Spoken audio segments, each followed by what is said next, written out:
Hi Shanley, nice to meet you. Thanks for inviting me to chat about things. I'm Sharon, full name Sharon Ogle. I am currently a member of staff here, so I'm a senior lecturer based in the Deanery of Biomedical Sciences. But I actually first came to Edinburgh University in 1993, don't do the maths, to study medicine. So I came here aged 17. I was actually the youngest you could technically legally be to come to medical school, which is a red flag in itself. And I came from just over the bridge in Fife, went to state school.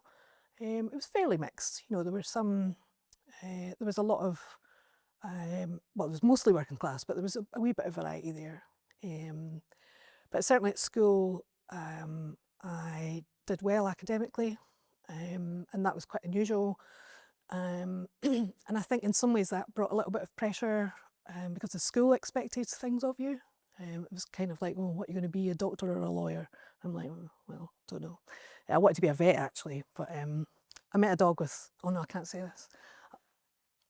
But I met a dog. I met a dog because I did work experience at a vet practice, and I met a dog that was getting his balls off, and it was a really big dog, and it wasn't very happy, and it was quite angry, and that just totally put me off. That's not fair enough. That's really poor. Anyway, so didn't end up being a vet. So I came here to medical school in 1993. I did the first 2 years of my training. And then I think it might have been the first or second year that Edinburgh University offered honours degrees for medical students. I mean, that's compulsory now, but at that time that was quite unusual. So I did a honours year in medical microbiology, which as it turned out was a really good idea for lots of reasons. Anyway, so I finished that and then went back into medicine, did my third year and half of my fourth year. And at that point I realised now that wasn't going to work for me. So I think lots of things were just quite overwhelming. I think probably the build-up of that sort of social anxiety that came with feeling out of my depth. I was just really young. Being a medical student, I mean, I was, 17, 18, 19 and sitting on a ward talking to a young guy with cystic fibrosis who had 5 years left to live. You know, that sort of thing is really, that's quite demanding for someone young. Anyway, lots of other things. So I ended up leaving. Well, no, initially they offered me a year out, but I knew I had to go, but I accepted that. Went out into the workplace, worked a standard life, did an office job, you know, had a bit of time out, did a bit of volunteering, just trying to work out what I needed to do. Because I was quite lost at that point, I think. You know, the academic life didn't seem to be right for me in some ways. So I was trying something else. Eventually decided I wanted to be a high school teacher. And I think part of that is because I felt so comfortable in my high school, because I was good at doing stuff. Teachers thought I was great. You know, I had this little fan club, you know, because you're really good at this. And so I think I just felt really at home in that sort of environment. So I went to Glasgow, did a year's teacher training in Glasgow, and then got a position as a biology teacher here in Edinburgh and did that for 4 years, which was great, loved it. Young people are hilarious. You know, again, I wasn't that old myself, and you know, I don't know, just working with people who think they really know how it works and they're actually totally clueless about how it works. I always find that quite amusing. So I really enjoyed being in the classroom, but I think I essentially burned out. I think you can do a job too well sometimes, and I think for me I was really committed, but I don't think I was really mentally able to keep up with that level of commitment, basically. So left teaching and then decided to come back to university, strangely enough to Edinburgh, to do a master's in reproductive biology. At that time, I had no plan, no idea what was going to happen. Was just, I guess, just conscious that I always loved learning, and so let's try that again, see what happens. So did that. Part of that was working with a guy from the vet school who offered me a PhD, so I stayed on with him to do a PhD. Wasn't planned. Again, I had no real idea of what I was heading for. Worked with him for 4.5 years, And near the end of that period, I was working at the zoo just briefly, and they'd asked me about setting up an online master's programme, which at that time was really quite, new and exciting, and nobody really knew how it was going to work. So yeah, I grabbed onto that, mostly because I had no idea what else to do. And I thought, well, it's teaching. I know how to do teaching. It's, stuff I sort of know things about. So did that. And now it's 15 years later, and the programme's still running. But yeah, it's taken a long time to find a place I'm comfortable. And that's not just in what I'm doing, but in the people I'm surrounded by. I'm horrified at the idea of having to go and do a job interview, although this is a bit like one, and I think I'm doing all right. But the idea of suddenly being in another environment where nobody knows you and you have to get that right balance between being yourself, but also being what someone else expects you to be. And I think that's part of coming to university as well, isn't it? Is getting that right balance, not hiding yourself, but it also maybe not being 100% yourself, because that can be a bit full on for people who don't know you. Yeah, so whatever comes next, no idea. And then I can just feed it. Yeah. I guess trying to think about what is it you're really talking about here? Is it class? Is it being Scottish? Is it being from a working class background? Is it coming from a state school? Because I think those things are all in some ways quite different, but they also overlap in lots of different ways.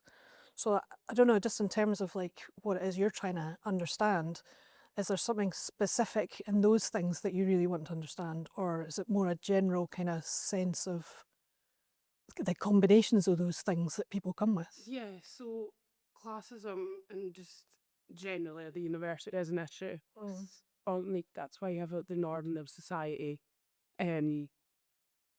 But if we could tackle classism as a whole, we'd love that. But I think for us, focusing on Scottish students and in particular Scottish social mobility, because Scottish students, the limit, like there's a cap number. Yeah.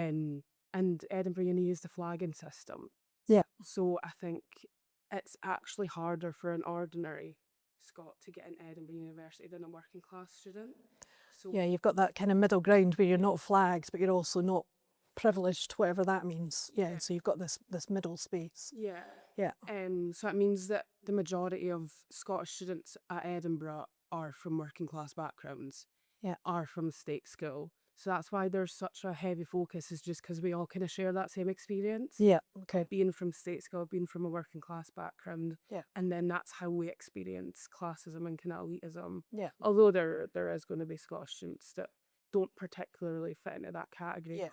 There will still be experiences of accent bias, Yeah. even if they went to a private school. Yeah. It's hard to kind of encompass like everyone. Yeah. When there's such a heavy focus on kind of state school and working class background. Yeah. Just 'cause I think the majority of us are, just because like statistically. So Yeah. that's why they're the kind of main issues that are raised. Yeah. No, and that makes sense. But again, it's trying to understand the overlap between these different things, and making sure not to create a bubble that you think represents a lot of people when actually it maybe doesn't. Yeah. I mean, I think partly the reason I think about this is that in Edinburgh, of course, there's more privately educated young people in Edinburgh than there is anywhere else in Scotland. So Edinburgh's kind of an unusual situation there in terms of the proportion of young people who are privately educated here compared to other parts of Scotland. And I think also something I've become aware of as well is that having been in Glasgow, it was postgraduate, but studying in Glasgow Uni is a big university, but it's full of people from Glasgow. And that's such a different, such a contrasting thing than the experience you get in Edinburgh, where it's way more widely diverse in terms of where people have come from. And just thinking about things like that. So again, it's about not boxing anything into a certain space.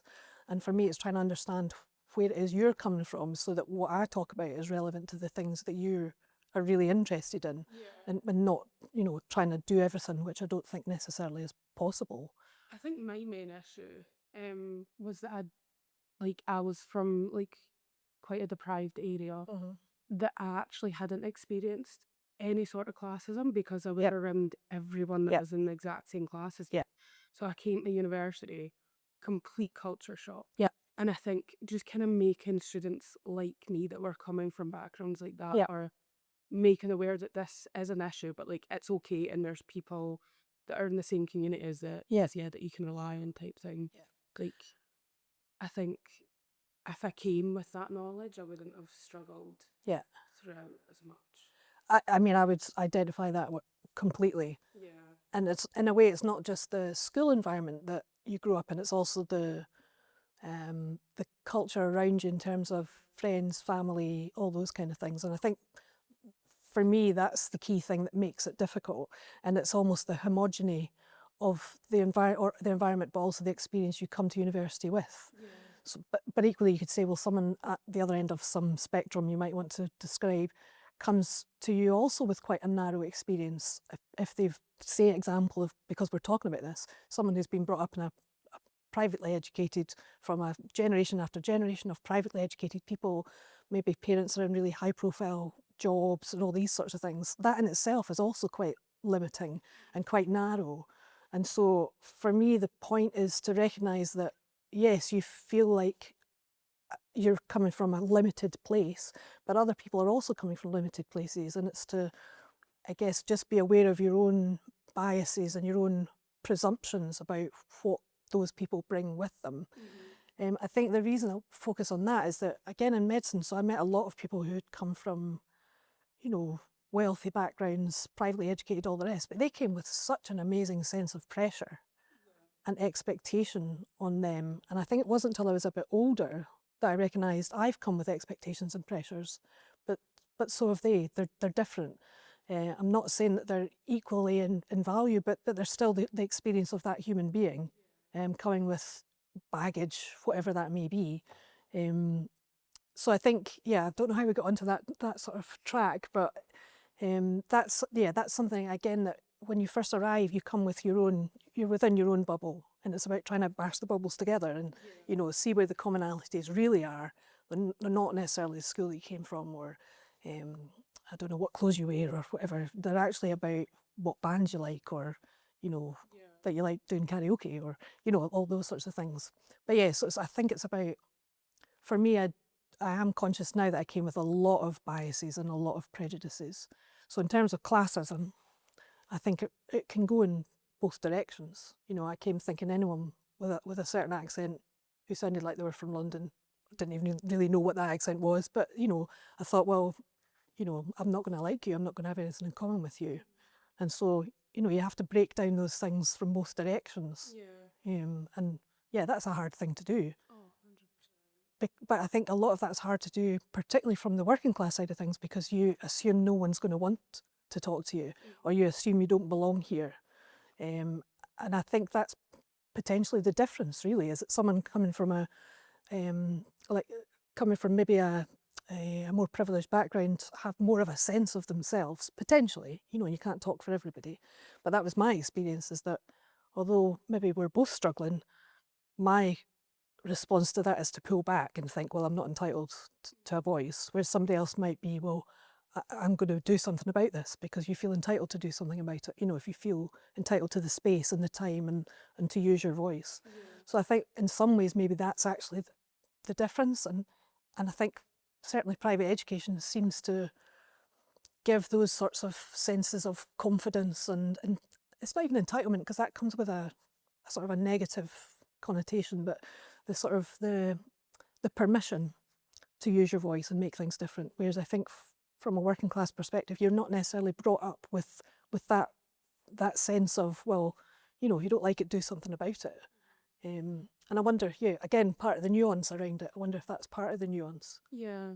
I also think just in terms of it's never really been like spoken about. Yeah. And like that working class students, they do struggle. Yeah.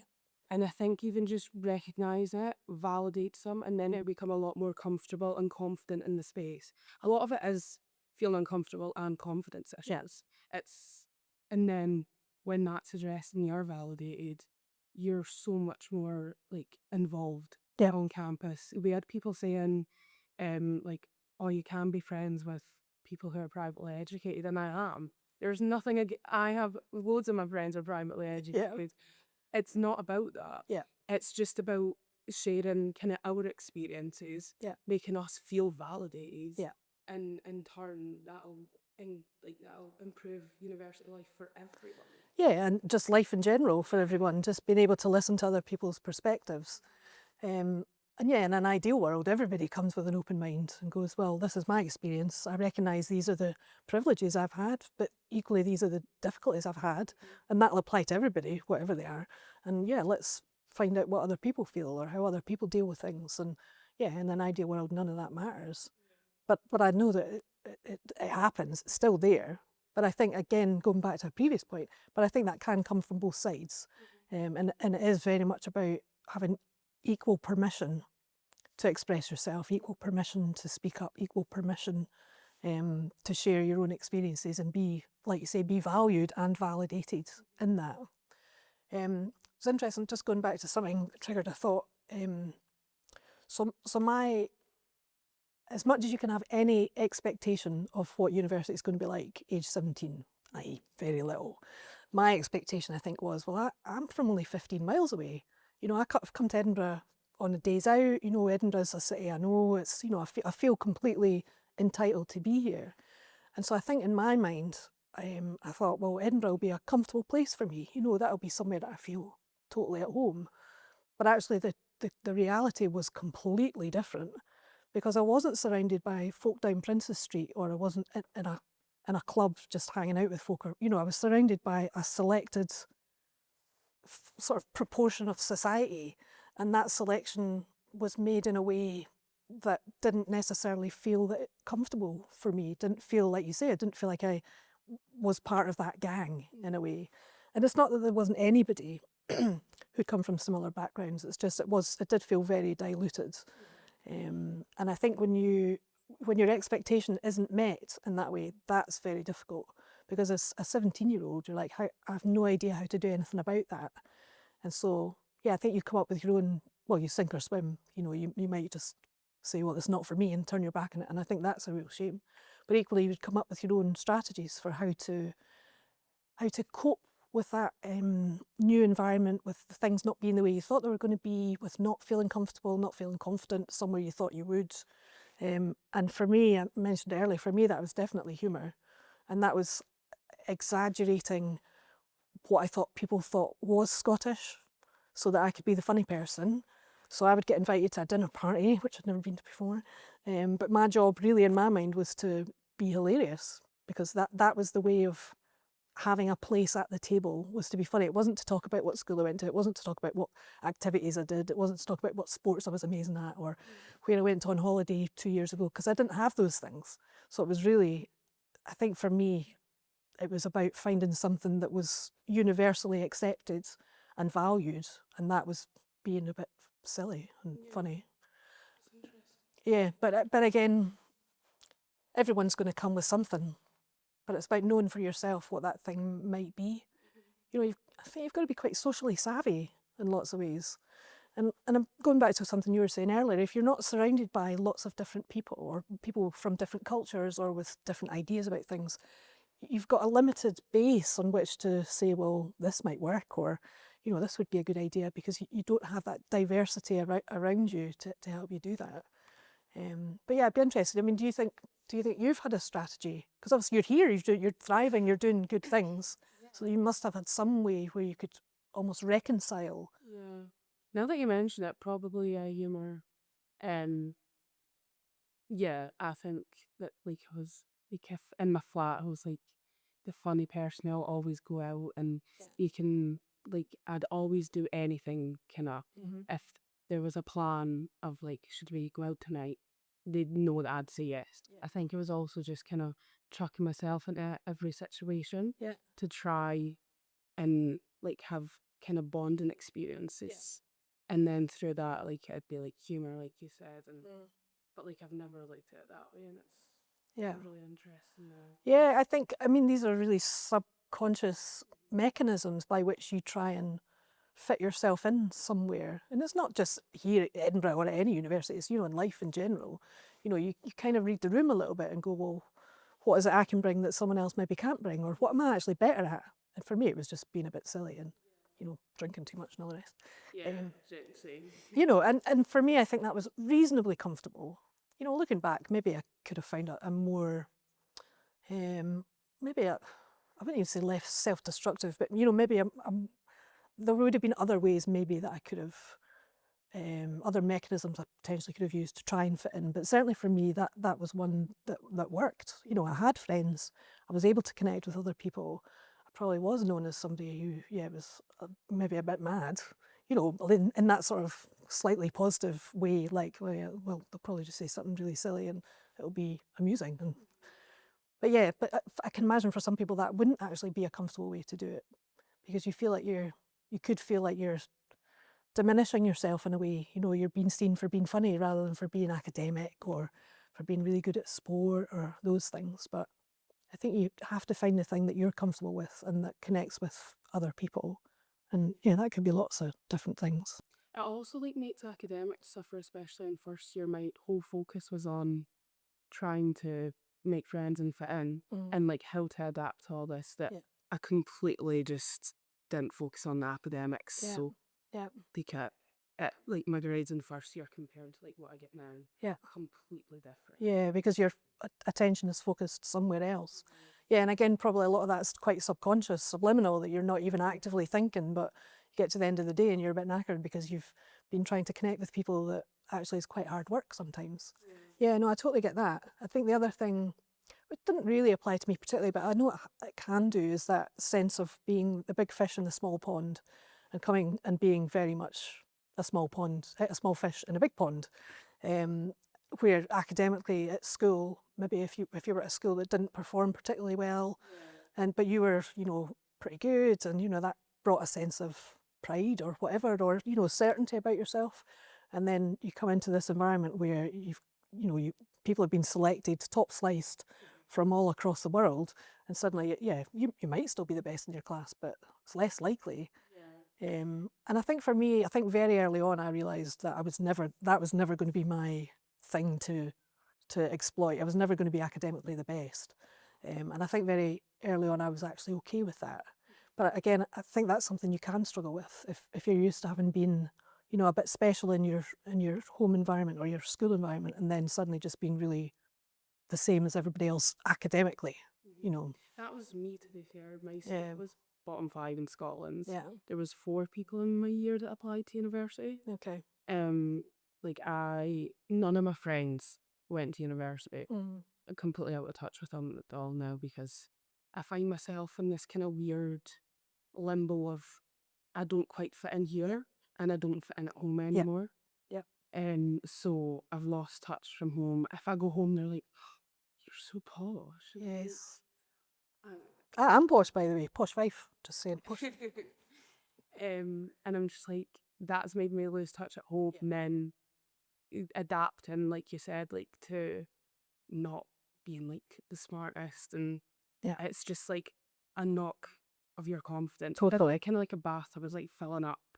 It's you've got all these new kind of experiences and realizations that it can actually just get too much. So I found myself I was okay, I need to change course. It's kind of like a saving grace. Thankfully I wrote it out. There's a lot of people that don't, and it's not because they actually want to change course. It's trying to fill a void type thing. Yeah, trying to find a space where you feel not only welcomed, and but actually that you're really good. Because why would you not want to feel that? And I think particularly, and again, I think this is something that probably is exaggerated for people who come from state education, low income backgrounds, whatever, where you've held this spot there where it's been noticed, it's been noticed, and you've been able to feel good about that. And then that might be a huge part of your identity, for good or bad. And then suddenly that really isn't part of your identity at all anymore. And I think that can be a really hard transition. And it's at a time when there's so much else going on, like you say, it's well, how do you see yourself anymore? If you're not that exceptional student, then what are you?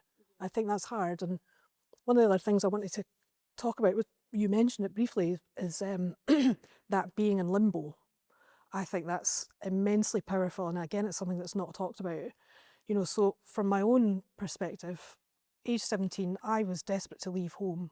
I think my family did what they could, but I didn't feel particularly supported. And I didn't get the sort of stimulation that I really needed, like kind of, intellectual stimulation. And I did a lot of that for myself, but, I didn't feel I had peers in that way. And also, I just needed to get away from home. So then I come to somewhere that I think is going to be the place that I fit in. Well, it's a university. How am I not going to fit in there? Full of like really smart people, amazing. But then to have that disappointment of actually it's so much more than that, and academically I'm whatever, and socially really no idea what to do with myself. But it's that sense that you can't then go back. Once you've been here, it does change you. Like any big experience in life, it changes you. It changes how you see things, how you see yourself. You find different interests. You get into niche, crazy things that people back home are just like, "What's wrong with you? Why would you be interested in that?" So then I think particularly for people who feel really supported at home in their home environment, you have to transition away from that, because you can't go back and say, well, do you want to talk about quantum mechanics? Because well, maybe somebody does know about quantum mechanics. Again, I shouldn't generalize, but you're unlikely to get that sort of conversation at home, and you lose touch with the things that you're connected with your friends on, because their lives take a different direction. And I think if you really rely on support from home and friends, then you have to be aware that to some extent you'll have to leave that behind and you'll have to replace it with something else. Because you just become different. Like you would if you went to Australia and lived there for 5 years. You would come back different, and some things would still work and some things wouldn't. And I think one of the things, and again, this wouldn't apply to everybody, but if you're from a working class background that actually thinks, well, who do you think you are? Think you're smarter than everybody else, then that's a massive barrier as well, because you feel that you can't, and I've probably had a bit of that, not intensely, but where you feel you can't actually celebrate your successes, you can't share them. Because first of all, nobody really knows what they are because they don't have their own experience of what that is. But equally, you would come across as being, well, check me out. And you can't. And I think that's a Scottish thing generally. I've got no evidence for that. I think it's a Scottish thing generally, but certainly a working class Scottish thing. I think in some cases, your parents and your family will be super proud of you and it'll be amazing. But for others, it'll be a bit of a defection to the other side. How dare you, think you one of these posh people, you think you're better than us and all this. And again, I don't think that's something that's acknowledged or talked about.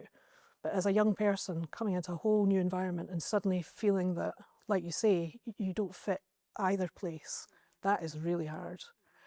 For me, I found my place working at the Cameo Cinema down in Tollcross. A bunch of artsy people who had no interest in what I could do academically, had no interest in, those things that were starting to define me at university. They just thought it was hilarious that I was a bit funny, and I used to try and do like arm examinations on them at 2 a.m. when we were doing late night shifts. It was, and that for me, that was the first time I felt really seen by people, because they recognised in me the things that I actually liked about myself, which was just being a nice person and getting on with people and helping folk out and things like that. To suddenly be seen for those things, that was, for me, that was finding my home there. And they're still my friends now, 30 years later, because they were the first people I felt that really got me on a level. So I think that transitioning and finding a place that's yours wherever it is, you need one. You need to feel that around you. 100%. My brother literally messaged me on my birthday, happy birthday, Edinburgh. You're like, ha ha ha, but is that okay? Is that actually funny? No, I know. Anyway, so I haven't answered any of your actual questions. That's good, because that's, I think, the fact that you've had that kind of experience is really important. Yeah. And I definitely want to share that with everyone, because I think that's, if I got told that coming into university, I think I could have handled it maybe a lot, not perfectly, but I think it took me so long to figure out why I was struggling. Like, I had no outside perspective. Kind of like, I mean, I loved home when I was at home, and it's nothing to do, and like, it's nothing like resentful. It's just like, what is this? What have I just walked into? Yeah. Why is it like this? Yeah. Yeah. And I just had absolutely no awareness. Yeah, and it is awareness. It's just getting a heads up that these are the things that you will never think of, but will happen. In terms of that, yeah, being a small fish in a big pond, having less and less in common with the people you grew up with, including your family, maybe having to battle against a sense of, well, why am I here? Am I supposed to be here? Is this okay for me to be here?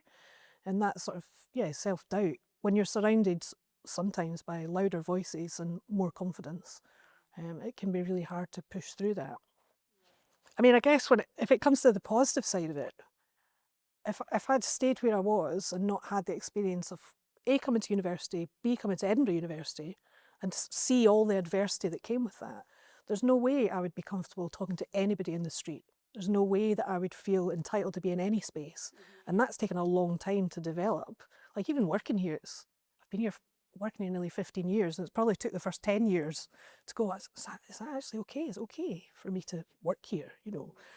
But once you get to that point, it's just like, God, you know, why not? You know I'm good at what I do, and I think that's important, is to make sure you're good at what you do. You know what you're talking about.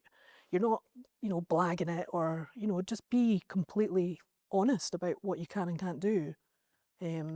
Because that's the way that people respect you as who you are, not where you come from or how you speak. But don't use a curse word every third word in your sentence. I mean, genuinely, there have been a few times I've worked with undergraduate students, and it's the only thing I find just cringy, someone putting a curse word in their sentence. And again, any other situation, I would do it because I do it. It's part of my language. But in an academic setting, it just feels jarring. It feels, it just feels wrong in a way. And that's coming as an academic. If we're out in the pub and having a laugh, that's completely fine. But, and I think sometimes if you have developed those sorts of habits, it's not the accent you deliver it in, it's the use of what feels like inappropriate language, I think. With your pals, brilliant, do what you like. But if you're working with academics, then it just feels like a sort of a respect thing. I don't know if you've ever found yourself doing it. I had to, even now I have to hold my tongue. As somebody's going to a meeting with someone beside me, just saying, look, if it gets a bit out of hand, can you just stop me? Because I get a bit carried away and then become even more myself, and then sometimes that's not always a good thing. But yeah, I think it's like having come through a system where I've had to meet lots of different people and I've had to try and understand other people's perspectives. I think it makes me way better at interacting with people generally, and being compassionate for other people. And some of that comes back to what I said right at the beginning, in that if you come in with too many preconceptions of your own about someone else's experience, then you're going to miss that chance to connect with them and to be compassionate towards their situation, which will be full of difficult things. Whether that's too much pressure, or I don't know, or being at boarding school since you were 5, how can that be a good thing? Yeah. Put that in, by the way. Like, so everyone's coming with something, whatever it is. Yeah.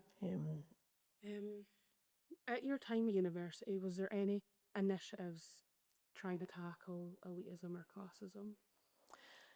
So at the time I first came here, I suspect, but I don't know for sure, if I was part of the Widening Participation programme. If I wasn't, I'm surprised in a way. But I got the grades I needed to get in. I didn't need an adjustment in that way. But I do wonder if I was, at that time, it wasn't something that was discussed either. It would have been something that happened behind the scenes potentially. But having said that, I applied to other medical schools and got in as well. So I think it would have been okay anyway. But I do wonder back to that time. Apart from that, absolutely nothing. Yeah. Absolutely nothing. Why do you think that is? I don't know. I think unless you have people who understand it in positions of being able to make decisions, then it's like you don't know what you don't know, kind of thing. So if people with the power in universities or wherever don't have experience of what it's like to come from a particular background or to have a certain experience, then they don't know that they don't know that. And I suspect that's part of it. I mean, I suspect now also that the university's got a lot more staff who are originally from working class backgrounds, but equally it's a very international university, and that's a good thing. But it does mean you kind of have to have people who know these things able to make those decisions or put those things in place. And I don't actually know what the numbers are at the moment in terms of what proportion of students come from the sorts of backgrounds that we're talking about now. Don't know. I suspect it's different in different bits of the university as well. But I think there was like lost statistics that were in a BBC article. I think it was like over 90% of the Scottish students like were working class. Yeah. So yeah, that's probably more of a voice now. Well, it will be more of a voice now than it was when I was first here. I mean, there were all the sort of cliches on all the Yaz doing art history and all the rest of it, and it's not okay to say that, but I think it was a representation of, of the student body. At your time of being a high school teacher, Mm-hmm. was there any did you notice any kind of perceptions that students had of Edinburgh University? I think for a lot of them, it would be their first choice to apply to for those that were thinking of university. I suspect part of that was that sense of it being a safe space, if I can use those words. And that it's a city that's known to them, and for some it would be practical in that they would stay at home and come to university that way. I don't know if it was seen necessarily as a better university, or I think for a lot of people it would be the subject they want to study that they would maybe decide which university. I guess for some as well, they were just desperate to go out and be in the world and be on their own, so they probably wouldn't choose Edinburgh, so they would live in halls or student accommodation or whatever. So I don't have any real strong sense of perceptions that way. But the school I taught at was really quite mixed as well. There were some, whose families were professionals and they would be expected to go to university. But equally, there was a lot of kids that you just knew that would never be something they would consider or be encouraged to consider. So it's interesting. It may be a bit like my school as well, but I think the balance was a bit more maybe 50-50, whereas in my school it was probably about 20-80 or something, between expectation to do those things and expectation not to. Yeah. My school was 100% not. Really? Yeah. Really interesting. Okay, it's crazy. When people told me that they know people from their school at university, I was like, Like who? I've got school friends here. I did not. Yeah. I thought university was kind of like this thing, in such far reach. Yeah. It was so niche. Yeah. And it's just because it was for my environment. Yeah. And it was Yeah. so Yeah, I had a few friends that came, but not necessarily from school, but from that sort of out of school kind of friendship groups you have around that age. So there were actually a couple who came to do medicine at the same time, which was quite wild. A few others who went to other universities to do other things. And yeah, we tended to kind of keep in touch for a while because there was that sense of, going back to that little safety net where you didn't have to, temper the way that you said things or did things. So yeah, I had a slightly easier experience that way. I think that's maybe why people that maybe did go to private school or just kind of better schools in general probably have the transition so much easier because there is just more people that they know. Yeah, there's probably a sense of being in it together, whereas you've come from a space maybe where you almost didn't fit where you were because you were academically good and ambitious enough to think about going to university, and then transitioning into this space where you couldn't see yourself represented or you didn't feel comfortable with. Yeah, I mean but again, thinking that everyone's going to come with something like that. So you say that the schools that you went to and also taught at were a mix. Mm. Did you see there kind of been an imbalance or maybe just more struggles like there, or do you think it is starts at university? I think it's not even about school. I think it's about whatever your cultural environment is, and that can be partly school, but it's also very much family. It can be as much as the location, which street you live in. You know, what do you see around you? What are people around you doing? What kind of jobs are they in? What sort of influence do they have? Do they see themselves as valuable members of society? Are they trying to make society better? I think if you're surrounded by those things, I think you've got a better chance of being successful in your own way, because you have it normalises being successful, whatever that is. I think if you don't have that around you, then it's really difficult to conjure that out of somewhere. You know, well, where does that come from? And I think that's one of the big differences, particularly with private education, is that you're surrounded by other people to whom the message is you're entitled. Just do things, you know, be confident. Here, I'll give you lots of practice speaking out loud. I'll give you lots of practice being good at something. And I think that's part of it. But also they're maybe surrounded by professionals at home, or extended families, or in, you know, high profile jobs or well paying jobs or whatever. I think so it's wider. It's about the culture within which you grew up in, I think. Yeah, I agree. Yeah. What's your view on like widening participation initiatives? Like, do you think it does like kind of equally open the gate for everyone? Or? Widening participation to me is a very positive thing if it can get people through the doors they didn't think were open to them. But I think widening participation has to be way, way more than that. And again, it goes back to a lot of the things we've touched on around culture and belonging and sense of entitlement and self-confidence, self-belief. I think if you can't support that with people who really understand where you're coming from and who can help you anticipate or deal with things that are difficult for your own circumstances, then I think there's no point. You're setting people up for failure, setting people up to feel rubbish about themselves, just saying, "Oh, I've had this opportunity and I can't do anything with it." And that's because you maybe are not giving enough of the other support around culture change, around changes in the way you see yourself, your relationships with other people. I think if you can't do that, then yeah, get the people in the door, brilliant, tick your box, but you're not doing the job unless you can do that. I feel really strongly about that. Yeah. Yeah. A lot of like EV students we spoke to just feel like that they're kind of like a statistic, and then they get left once they're in, and then Yeah. it's just- Yeah, and that's why, I mean, beyond this interview, if I can be there for anybody, I will, because I do totally get it. And at the same time, like having 30 years later, there are lots of things on paper that I've done, but I'm still the same person.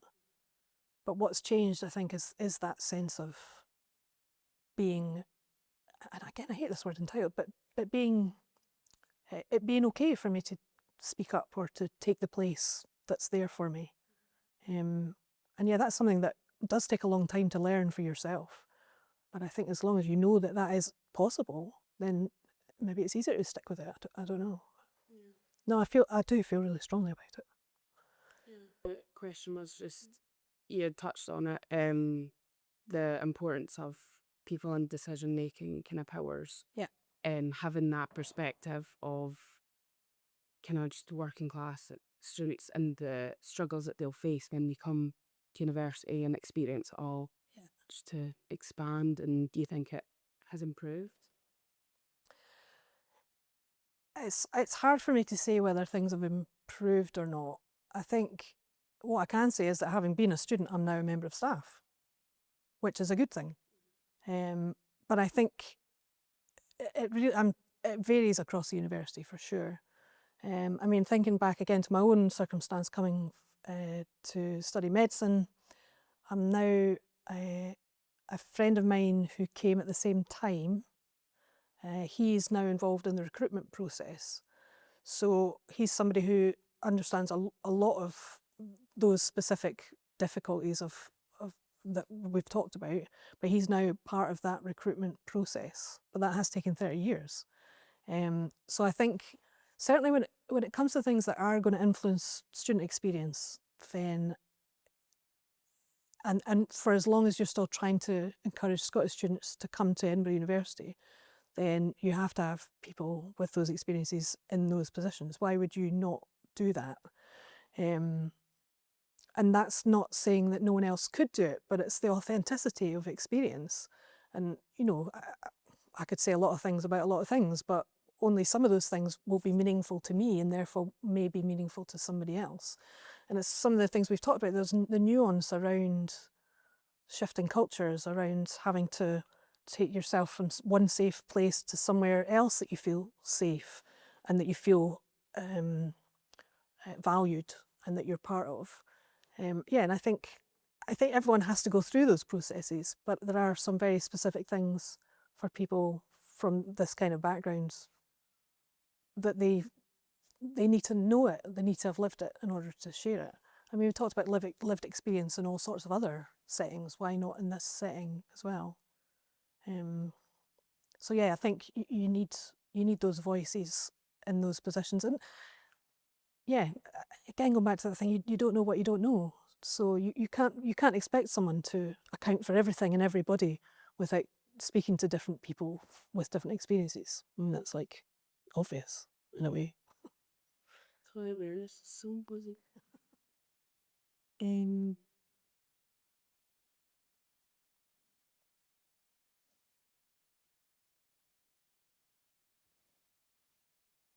What is kind of your experience? Or not experience. How was like your feelings differ being a student versus being staff? That's an interesting question. So I think what comes with being a member of staff is an unwritten pass. You're in the gang now, which as a student, okay, yeah, you've been accepted into University of Edinburgh, so there's I guess a pass, if you like, in that way. But as a member of staff, it feels more significant in that you know that other people are signing off on what they feel is your capacity to do your job, but also to be a good person, you would hope. So it feels more meaningful in lots of ways, but it doesn't necessarily mean that that automatically comes with feeling comfortable or confident or assured in your place. I think I mentioned earlier, it probably has taken me at least 10 of the last 15 years to really think, oh, actually, no, this is okay. This is good, you know, and I can speak out and I can say things and I can actually do something meaningful. And I don't necessarily think that comes from having come from a working class background. I think some of that's internal for other reasons, but probably there's some degree of hangover there in terms of pulling through that lack of confidence that I've got something useful to say. But yeah, it's hard to dissect out where all those influences have come from. But I guess, you know, you're talking about being in the same institution. So there's some commonality there. I mean, maybe in some ways I'd actually find it harder to go to another university and say, oh, actually, I can do this or give me a job, whatever. Because maybe here, although it's taken a long time, I do feel entitled to be here. And then maybe I would have to start again a little bit with that somewhere else. Yeah. But again, I don't know how much of that is just me as a person, you know, Yeah. informed by other experiences. Mhm. It's hard to dissect that out. Being a staff member, it'll kind of be hard for you to say because you do have this perspective of what students go through. Do you think that staff members can visibly see that maybe working class students struggle and like is there a way to help this? So I think, I'm not involved in face-to-face undergraduate teaching, which I think would be the main arena in which this is an important question, probably. I did it briefly when I first started here, and I guess the priority for me at that time was to hear people's voices, whatever they were, whatever accent they were, whatever they had to say. so my approach to teaching in person was very much about, well, you tell me rather than me tell you. And I think that's probably an important mechanism by which students are not only encouraged but almost forced to obviously not forced, but told that this is something you actually have to do. The idea of sitting through a lecture with someone talking at the front to me is madness on so many levels. But maybe this is another one of those levels, is that then the only voice that's there is that of the lecturer. What about the voices of the people sitting listening? And I don't know how much teaching still happens like that. I'm sure there's a lot more in terms of interactions with students, or small groups, or with tutorials and things. But I think unless a member of staff doesn't actively look to encourage students to speak up, then they're not going to do it. You're going to hear the same few voices who feel comfortable doing that. So I think you definitely have a responsibility, and that's not just for Scottish students, that's for all students, for them to know that no matter how they sound, no matter what the things are, that they're entitled to say those things. I don't experience it directly so much because I work online, which in itself is a text-based medium for education. So it kind of takes that out, which is a shame in a way, but it's just different, and it has other benefits. Yeah. Yeah, I think for me, whenever I've been in maybe like tutorials, and like I said, I might say, oh, like, I don't ken, or like a word might just slip out. Yeah. And from context, everyone knows what it means, but it will always get picked up on. Really? Yeah, I did not want to go to tutorials. To be fair, I would pick up on it, but it's because I would be thinking it was Yeah. mildly amusing. Yeah. But again, but then that would be coming from my context in terms of recognition of what that probably means for you. It was like, I was like being corrected. Yeah. Type thing. Yeah. And I think what it is I don't think it was ever malicious. I think it's just like, again, like awareness. They don't know what this, like, that was just like another kind of nail in the head. I don't belong here. Yeah. And I think it's why it's so important for tutorial staff and just staff in general to kind of have this perception that little things like that will seem so minor, but they do make such a big impact. Yeah, I mean, they essentially mean nothing in terms of the state of the universe, but for an individual, it could mean a lot. Yeah, no, I get that. I mean, I think so at times when I have been face to face with students, I've kind of had an opposite thing in a way, in that I'll use language. I mean, I don't have a very extreme accent at all, and I never did. But I like to use Scots words just for fun because I think they sound cool or whatever. And it's about, again, it's balance. It's about being able to do that without it feeling like it's taking the mickey. Or if it is taking the mickey, is that okay? Like, is your audience going to be okay with that? But also not alienating other people. But there's that funny paradox in the middle of it, is that this is a Scottish university. It's like, and I think that's something I've always struggled a wee bit with. It's like, shouldn't it feel more Scottish? But at the same time, I don't know what that means. Do you know what I mean? It's like, it's not something that I can define. It's like, well, what specifically would I like to happen here? And actually, the people I work with, brilliant. Students I meet, brilliant. All the interactions I have with people are positive now. So really, there isn't anything I want to change. But there's still this inbuilt sense of, well, it's not meant to be my university. Why? Why? I don't know. It's funny. And then just thinking about your examples. So I said to my, who was my boss, he's not now, I said to him at one point, he was reading out the names at graduation. And I said, when will I get to do that? And he's like, never. And I think he meant it as funny. Yeah. I just thought, how dare you?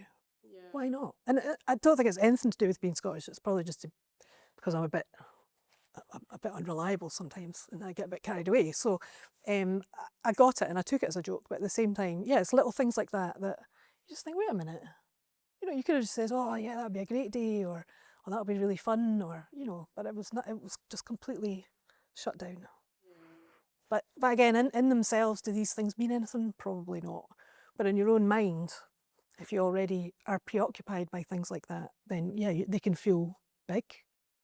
And yeah, it's not a nice thing to have to feel. So I guess in terms of what the university can do, yeah, it's about taking advantage of people like myself who actually want to connect with people coming into university. And making sure that there is, again, that representation, that diversity across the board in terms of staff and people that students might want to approach for support. But I think I said earlier, like in terms of support services around the university, I think they tend to be staffed much more by local people, just people from regular backgrounds. On the academic side, it's less like that. And that's the flip side of being an international university, which is a good thing. But yeah, certainly taking advantage of people who care about it, staff who care about this sort of thing, and yeah, making them accessible. That's a big issue as well, is that there is actually a lot of support available, but people just don't know about it. Yeah, or there's so many barriers to accessing what you know is there, and again, that's a very personal thing, regardless of, your background or your circumstances. Is there anything like you would like to add? Or is there anything that you want to say to prospect students that might be put off about kind of recent news about snobbery? Oh yeah. Oh no. Come the backlash.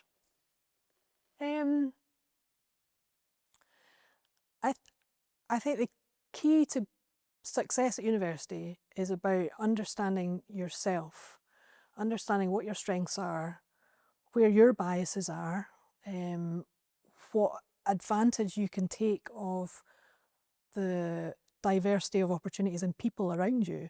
And that is one of the benefits of being in Edinburgh, is you are surrounded by lots of different people from all over the world. And, that's an amazing opportunity to have. So I think it's about understanding, your own barriers to accessing that and your own barriers to engaging with that. Because most of them will be internal. That, okay, there are institutional issues, there are societal issues, there are lots of reasons why people don't feel entitled or comfortable.